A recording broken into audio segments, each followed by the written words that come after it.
The final moments of a life are heavy with meaning, aren't they tonight? We journey into the hushed, echoing chambers of death row to hear 5 true last statements that will linger in your mind long after the screen goes dark.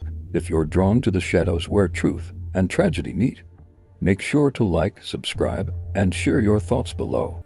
I've stood in that quiet room more times than a man should. The air is always thick, heavy with unspoken goodbyes.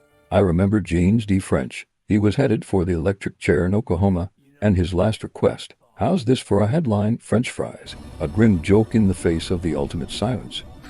It was his way of owning the moment, I suppose. But the air grew colder still.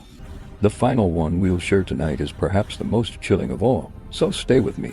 Then there was George Apple, in New York's electric chair. He didn't offer an apology or a prayer. Instead, he looked at the gathered witnesses and said, "Well, gentlemen, you are about to see a baked apple, a pun to defy the inevitable." The room was breathless. It's the unexpected things that stay with you, the small acts of defiance against the suffocating finality. I promise, the last statement is one you won't forget. Next, Robert Alton Harris.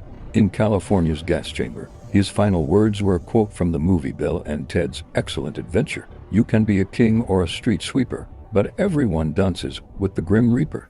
He found poetry in a comedy film. A strange comfort as the world faded away.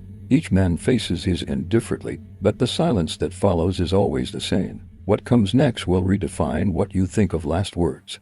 Then, Eileen Wuornos. She was defiant to the end. "No apologies, just a decoration. I'd just like to say I'm sailing with the Rock, and I'll be back like Independence Day with Jesus, June 6th, like the movie, big mothership and all, I'll be back."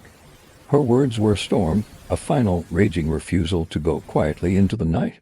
And finally, the one I can never shake. Carl Panzram.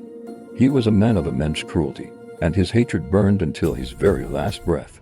At the gallows, when asked for his last words, he spat, "Yes, hurry it up, you Hoosier bastard. I could kill 10 men while you're fooling around."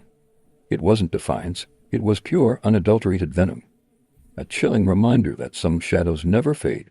In the end, the stories are told, the words are spoken, and the silence returns holding the echoes of what was and what can never be undone.